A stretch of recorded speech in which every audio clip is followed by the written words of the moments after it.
ఒక వ్యక్తి ఉన్నతుడవడానికి, పతనం అవ్వడానికి తెలివితేటలే మూలం. ఈ తెలివితేటలు తక్కువగా ఉన్న అంటే ఎంత తక్కువగా ఉంటే వాడి ఆర్థిక స్థితి గాని, మానసికమైనటువంటి ప్రశాంతత విషయంలోను మనం ఆ గణన అలా చేయొచ్చు. తెలివిని బట్టి సౌఖ్యం, ఆ తెలివి లేనప్పుడు అసౌఖ్యం తప్పదనే విషయం మనం తెలుసుకోవాలి. ఏ రంగంలోనైనా మనం గమనిస్తే ఈ తేడా మనకి తెలుసుకోవచ్చు. విద్యార్థి దశ నుంచి కూడా వాడిని మనం గమనిస్తూ ఉండాలి. ఆ వ్యక్తుల్ని మనం గమనించినట్లయితే వాళ్ళని నడిపించే వెనక ఉన్నటువంటి శక్తి ఏదైతే ఉందో అది తెలివితేటలే. గొప్ప వ్యక్తిగా కావడానికి వెనక ఉన్నది తెలివితేటలు. సాధారణ వ్యక్తిగా ఉండిపోవడానికి, అసమర్థుడిగా ఉండిపోవడానికి కారణం కూడా తెలివి లేకపోవడం అనే విషయమే.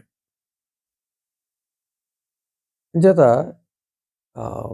ఒక ఏ రంగంలోనైనా సరే మనం గమనిస్తే ఎవరైతే ఆ విషయంలో తెలివిగలవారో వాళ్ళు ముందుండడం అన్ని రంగాల్లో మనం చూడొచ్చు. తెలివితేటలు ఉన్నట్లయితే ఆయా రంగాల్లో ముందుంటారు. ఆయా రంగాల్లో ఉండవలసినటువంటి అర్హతల విషయం అన్నీ పక్కన పెట్టండి. ప్రధానమైన అర్హత తెలివితేటలే. ఆ తెలివితేటలతో ఎక్కడైనా కూడా ఏ రంగంలో అయినా ముందుండొచ్చు. ఆ రంగానికి తగ్గ క్వాలిఫికేషన్స్ ఒక గణన పెట్టినట్లయితే అవన్నీ లేకపోయినా తెలివితేటలుంటే ముందుండొచ్చు. ఆ రంగంలో ఉన్నటువంటి క్వాలిఫికేషన్ అన్నీ ఉండి తెలివి లేకపోతే ఆ రంగంలో ఫెయిల్ అయ్యి బయటికి రావచ్చు. అంచేత నడిపించేటువంటి శక్తి, మనిషిని నడిపించేటువంటి శక్తి తెలివితేటలే. తెలివితేటలు ఉన్న మనిషి ముందుంటాడు. తెలివి లేని వ్యక్తి వాడికి ఫాలోవర్‌గా ఉండొచ్చు. లేదంటే తన మానాన తను ఏకాంతంగా అతను బతకచ్చు. కాబట్టి ఇటువంటి తెలివే మనిషిని నడిపిస్తున్నప్పుడు, తెలివే అన్ని రంగాల్లో ఉన్నత స్థితికి కారణమవుతున్నప్పుడు మనం తెలివితేటలు పెంచుకు తీరాలి. ఉన్న తెలివితోనే కొనసాగడం అనేది ఒక రకమైన సంతృప్తికర జీవితం అనుకోవచ్చు. ఓకే. సంతృప్తిగా ఉంది. నాకున్న నేనున్న ఈ స్థితి సంతృప్తిగా ఉంది. నేను ఎలా కొనసాగుతాను అని ఆత్మతృప్తిగా, ఆత్మసాక్షిగా ఇంకే విధమైన అనుమానాలు లేకుండా కొనసాగితే ఓకే. ఆ రకంగా కొనసాగొచ్చు. లేదు ఉన్నత స్థితికి వెళ్ళాలి, గొప్పవాడిని అవ్వాలి, ఇప్పుడున్న స్థితి కన్నా ముందు స్థితికి వెళ్ళాలి, ఉన్నత స్థితికి వెళ్ళాలి అనే ఆలోచన ఎప్పుడైతే మనసులో వచ్చిందో, ఉన్నత స్థితిలో ఉన్న వాళ్ళని చూసి మనం కూడా ఆ స్థితికి చేరాలి అని ఎప్పుడైతే అనిపించిందో తప్పనిసరిగా ఆ స్థితికి చేరాలంటే మిగిలినవన్నీ కాదు కావాల్సింది. వాళ్ళు వేసుకున్న బట్టలో, వాళ్ళు నడిచిన దోవో, లేదంటే వాళ్ళు వాడిన వస్తువులో, వాళ్ళు తిరిగిన ప్రదేశాలు ఇవన్నీ కాదు. ఇవన్నీ చేస్తే పని అవ్వదు. వాటికి మూల కారణమైనటువంటి తెలివిని పెంచుకోవాలి. తెలివితేటలు పెంచుకోవాలి. ఆ తెలివిని పెంచుకుంటేనే ఆ స్థితి కలుగుతుంది. వాళ్ళ ఆ గొప్ప స్థితికి కారణం కూడా తెలివితేటలే. ఆ మూల పదార్థం అదే.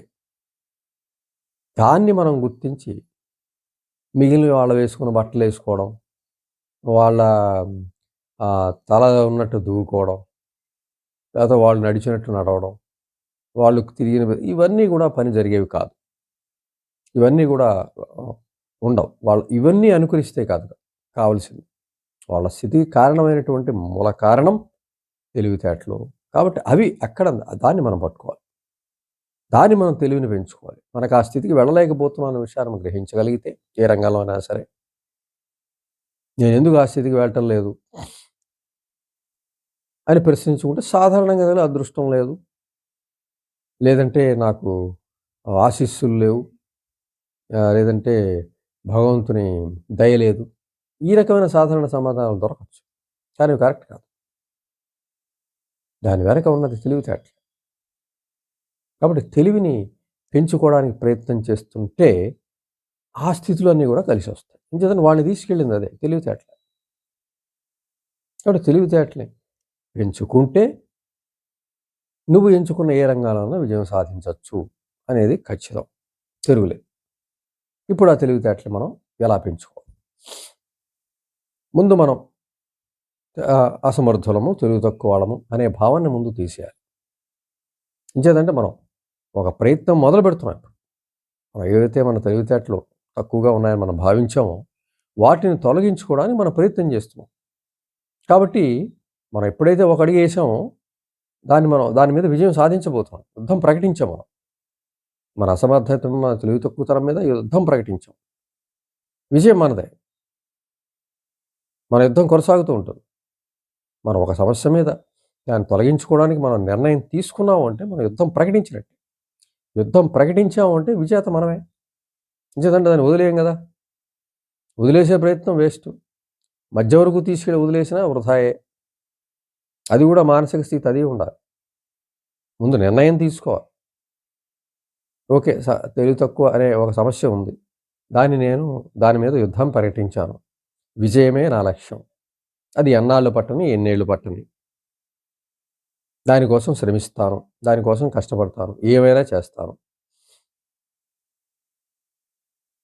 ఒక స్వాతంత్ర పోరాటం జరిగినట్టుగా, ఒక భారత యుద్ధం జరిగినట్టుగా, ఒక రామరావణ యుద్ధం జరిగినట్టుగా, ఆ స్థితిలో ఆలోచిస్తూ యుద్ధాన్ని ప్రకటిస్తే విజయమే లక్ష్యం.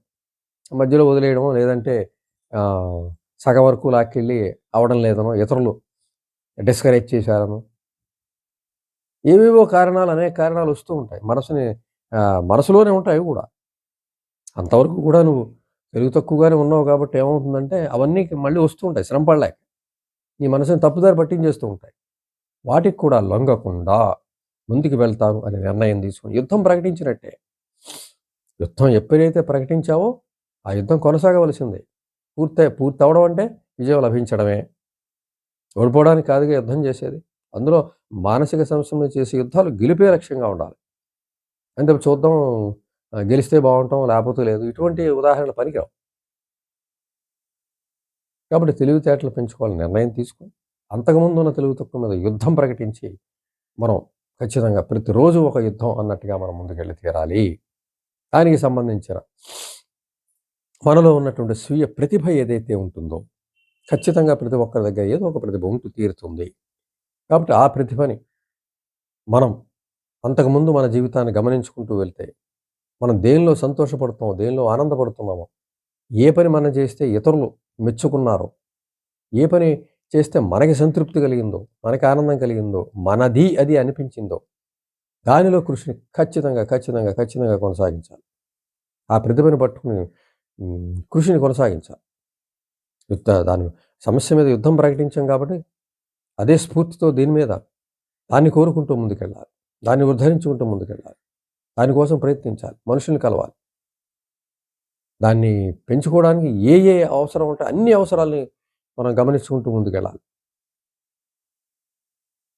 అది ఒకటి చాలు మనిషిని ఉన్నత స్థితికి తీసుకెళ్ళడానికి. అంతకుముందు అన్ని సమస్యలను పటాపంచలు చేయడానికి. కాబట్టి అటువంటి ప్రతిభ ఉంటే ముందుకెళ్ళాలి. ఇంకా ఇతరత్ర ఏవైనా చేయడానికి ఆనందం కలిగితే వాటిని తీసుకొని వాటిలో కృషి చేయాలి. మనకున్న ప్రతిభ చెప్పుకున్న దానిలో సంబంధించిన నిపుణుల్ని కలుస్తుండాలి. వాటికి ఎవరన్నా సమావేశాలు జరిగితే అక్కడికెళ్ళాలి. దానికి సంబంధించిన సాహిత్యం చదువుతూ ఉండాలి. ఇవన్నీ మన ప్రతిభకి సంబంధించిన ప్రతి పని నిత్యం అందులో బిజీగా ఉండాలి. ఎట్టి పరిస్థితుల్లో ఖాళీగా ఉండడానికి వీల్లేదు. మనం యుద్ధం ప్రకటించామంటే విశ్రాంతి లేదు ఇంక. విజయమే మనకి విశ్రాంతి తెచ్చేది. స్వీయ ప్రతిభని కృషి చేసుకుంటూ ముందుకెళ్ళడం. నిత్యం బిజీగా ఉండే ప్రయత్నం చేయాలి. ఆ ప్రతిభకి సంబంధించిన విషయాలతో బిజీగా ఉండాలి. దానికి సంబంధించిన మనుషులు కలుస్తూ ఉండాలి. ప్రదేశాలకు వెడుతూ ఉండాలి. నైపుణ్యం ఉన్న వ్యక్తులను కలుస్తుండాలి. నైపుణ్యం పెంచుకుంటూ ఉండాలి. శ్రమించే తత్వాన్ని పెంచుకోవాలి. శ్రమ పడాలి. అంతకుముందు వరకు ఈ తెలివి తక్కువతనం శ్రమ పడినవదు కూడా. కష్టపడినవదు. సంతృప్తివాదాన్ని తలకెత్తుకుని మనిషిని అణిచిపారేస్తుంది. దాని నుంచి బయటపడాలి. ఇంకా విజ్ఞానాన్ని పెంచే అనేకమైనటువంటి పుస్తకాలు చదవచ్చు. పజిల్స్ చేయొచ్చు. కథలు చదవచ్చు. మంచి కథలుంటాయి. తెనాలి రామకృష్ణ కథలుంటాయి. అక్బర్ బీర్బల్ కథలుంటాయి. నజీరుద్దీన్ షా కథలుంటాయి. ఇటువంటివి భేతాళ కథలుంటాయి. ఇటువంటి కథలు మనం చదవటం ద్వారా మనసుకి ఇదంతా వ్యాయామం అనమాట. ఎప్పుడైతే ఇది జరుగుతూ పోతుందో మనసు బలోపేతం అవుతుంది. యుద్ధం కూడా సక్రమంగా జరుగుతూ ఉంటుంది. అంచేత ఇంకా ఏం చేయగలము అని ఆలోచిస్తూ ఉన్నట్లయితే వాటికి సంబంధించినవి చేస్తూ ముందుకెళ్ళాలి. అలాగే ఇతరులకు సహాయం చేయొచ్చు. ఎప్పుడు ఏదో ఒక పని ఉండేలా చూసుకోవాలి. అది నీ పని అవని, ఇతరుల పని అవని, అది సహాయం అని, సహకారం అని. నిత్యం బిజీగా ఉంటూ ఇవి కూడా వాటిని అడాప్ట్ చేసుకోవాలి. మన పని మనలు చేసుకుంటూ ఉంటాం. ఇతరులకు ఏమైనా అవసరమైతే ఆ పనులు చేస్తూ ఉంటాం. సహాయం చేస్తూ ఉంటాం. సహకారం తీస్తూ ఉంటాం. ఇది నాకు ప్రయోజనం, ఇది ఎదుటివారి ప్రయోజనం అనే ప్రసక్తే ఉండదు. ఇది మానసిక సమస్య మీద యుద్ధం కాబట్టి అటువంటి ఆలోచన కూడదు. కాబట్టి ఇటువంటివి మనం చేయగలిగితే తప్పనిసరిగా ఆ తెలివి తక్కువతనం నుంచి బయటపడచ్చు. తెలివిగలవాడిగా మారచ్చు. ఎప్పుడైతే తెలివితేటలు పెరుగుతూ వెళ్ళాయో ఖచ్చితంగా అంతకుముందు కోల్పోయినటువంటివి అన్నీ కూడా దక్కుతూ ఉంటాయి. ఉన్నత స్థితికి వెళ్ళడం జరుగుతూ ఉంటుంది. ఆ యుద్ధానికి అంతిమ ఏమిటి అంటే ఉన్నత స్థితే. అద్భుతమైనటువంటి పేరు ప్రఖ్యాతులు, లేదంటే హోదాలు, ఇవన్నీ తెచ్చేదే చివరికి విజయం అవుతుంది. అంతకుముందు మనం చెప్పుకున్నటువంటి ఉన్నత స్థితికి వెళ్ళిన వ్యక్తులతో మనం కూడా ఆ ఉన్నత స్థితికి వెళ్ళొచ్చు. ఆ గొప్ప స్థితికి వెళ్ళొచ్చు. వాటికి మూలమైన తెలివితేటలు మనం తెలివి తక్కువ మీద యుద్ధం ప్రకటించడం ద్వారా మనం తెలివిని పెంచుకుంటూ వెళ్తున్నాం కాబట్టి ఈ తెలివి పెరుగుతున్న కొద్దీ మనకి ఆ స్థితి తప్పనిసరిగా కలుగుతుంది. మనం కూడా ఉన్నత స్థితికి ఖచ్చితంగా చేరతాం.